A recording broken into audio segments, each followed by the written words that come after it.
Hello, world and universe. Welcome to the Trevor Donald Experience. Manifest your truth. And if you're new to the channel, please hit that like and subscribe button.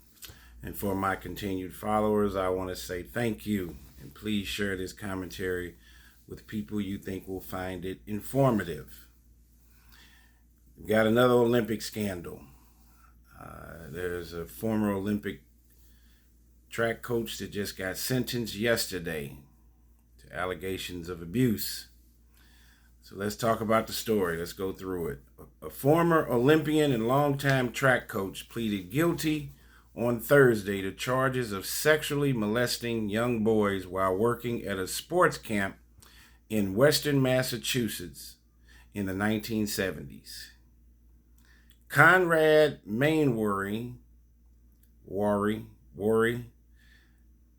who was a hurdler for Antigua and Barbuda in the 1976 Summer Olympics in Montreal, Canada, faced 12 counts of indecent assault and battery on a child over 14 and 4 counts of indecent assault and battery on a child under 14 in Berkshire Superior Court.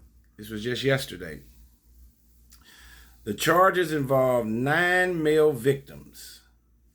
In a pattern that repeated itself over the years, prosecutors detailed case after case in which Mainwaring leveraged his Olympic credentials as part of a grooming technique used on young boys attending Camp Greylock, making the youngsters believe that the sexual assault would make them better athletes. Is that unbelievable? He is brainwashing these kids to think that him engaging in sexual misconduct with these young boys would help garner them to become Olympic athletes. The abuse took place in the woods, around the camp, in a van, and near a tennis court, among other places. After details of the case were presented, Mainwaring, in a wheelchair and wearing a mask yesterday, said yes when asked by the judge if he committed the offenses laid out in court. He then said guilty after each charge was read out. Mainwaring is 72 years old today,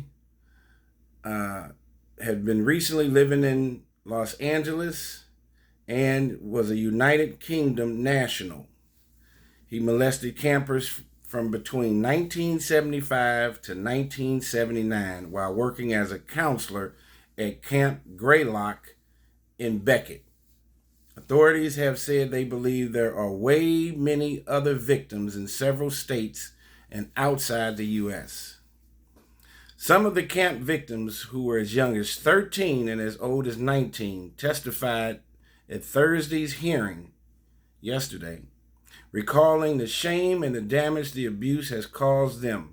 One victim called Mainwaring a danger to young men, calling for a long jail sentence, arguing that he be kept away from boys or young men and barred from coaching forever. Massachusetts authorities started investigating Mainwaring following a 2019 ESPN report in which more than 50 men alleged they were abused by him, some of them at Camp Greylock. He was arrested in 2021 on a fugitive warrant as he left Los Angeles County Courthouse after a plea in a separate case from 2019.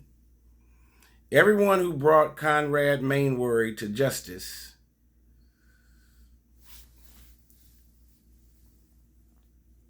deserves our thanks, including law enforcement, the district attorney, ESPN, and especially the courageous men who shared their stories.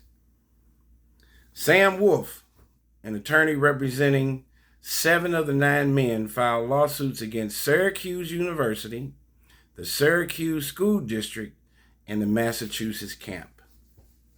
What an unbelievable story.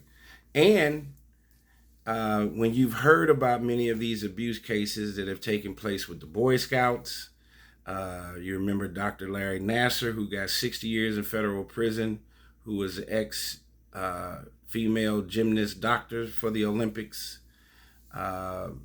Remember Jerry Sandusky, who was the assistant coach at Penn State, who had hundreds of abuse allegations for young boys.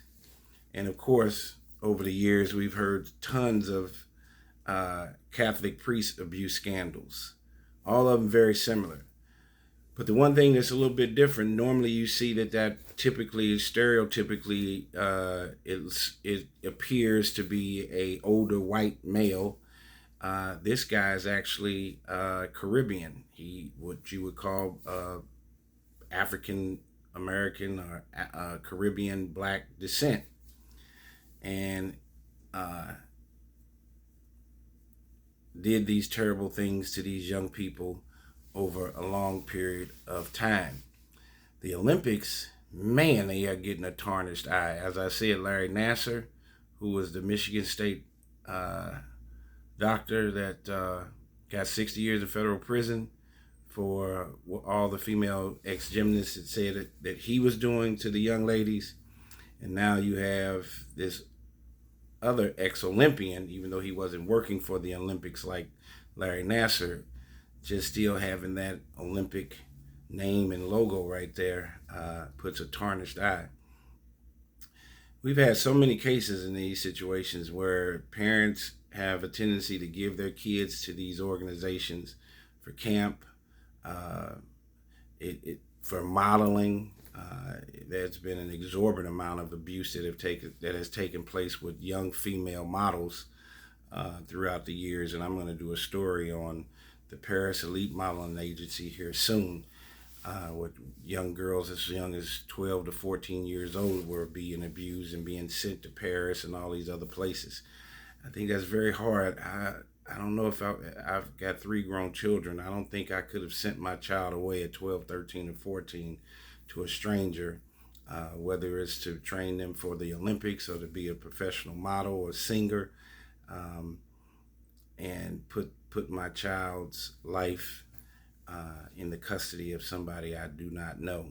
That's part of being a parent, is for you to parent your own children. But you see this all the time where parents are so eager for their kids to become stars that they, even with tennis, you'll see these kids that'll leave their parents at 12, at 9, 10, 11, go to these tennis camps. And I just find that hard to believe I wouldn't be able to do that. And then you come back and hear about all these abuse cases. But this man here, Conrad Mainwaring, just got convicted, 72 years old. He started doing this in the 70s, and there has been over 50 victims that have made court proceedings. He got convicted on 9 charges. They're saying he's going to do at least 10 years in jail. He's already 72. He'll probably die in jail. This is a very bad story. And for young boys and girls to go through this kind of abuse, is nothing good comes out of it. So I wanted to give you the story. This just was yesterday. Ex-Olympian, and now he is facing prison time, and was a longtime track coach and former Olympian. And there's going to be a plethora of lawsuits that are going to take place, definitely with the camp, with Syracuse University and that school district. These kids, they're adults now, but they definitely need counseling, even as a result of this terrible scenario. And it's not an easy world out here, and you can't be so trustworthy, no matter if they were famous at one time or not. People that have demons inside of them will do treacherous things if they think they can get away with it. Thank you for listening to the Trevor Donald Experience. Manifest your truth, and please share this commentary with people you think will find it informative.